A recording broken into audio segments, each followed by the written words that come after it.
దేశంలో అవినీతి సొమ్మును ప్రధాని మోదీ వెలికి తీస్తుంటే బీఆర్ఎస్ కాంగ్రెస్ పార్టీలకు కడుపు మంట ఎందుకని ప్రశ్నించారు ఎంపీ లక్ష్మణ్. మరోసారి మోదీని ప్రధాని చేయాలని దేశ ప్రజలు నిర్ణయించుకున్నారని అన్నారు. రాహుల్ గాంధీ మెచ్యూరిటీ లేకుండా మాట్లాడుతున్నారని విమర్శించారు. మాజీ ఎమ్మెల్సీ కాటేపల్లి జనార్దన్ రెడ్డి, బీఆర్ఎస్ నేత వెంకటేష్ గౌడ్లు ఎంపీ లక్ష్మణ్ సమక్షంలో బీజేపీలో జాయిన్ అయ్యారు. భారతీయ జనతా పార్టీ అభ్యర్థుల ప్రకటన నుంచి మొదలుకుంటే ప్రచారము, నామినేషన్ దాఖలు అన్నిట్లో కూడా ముందంజలో ఉండడమే కాకుండా ప్రజలు దేశవ్యాప్తంగా కూడా మోదీ ప్రభంజనంలో ఒక నిశ్చిత అభిప్రాయానికి ప్రజలు రావడం.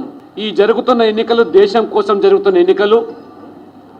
ఈ దేశానికి ప్రధానమంత్రి నరేంద్ర మోడీ గారే సరైనటువంటి వ్యక్తి, వారికి సరితూగేటువంటి వ్యక్తి ఈ దేశంలో ఏ రాజకీయ పార్టీలో లేనటువంటి భావనతో అన్ని పార్టీలకు సంబంధించిన సానుభూతులు పరులు సైతం కూడా ఇవాళ మోదీ గారిని ప్రధానమంత్రిగా చూడాలని ఉవ్విర్లూడుతూ ఉన్నారు.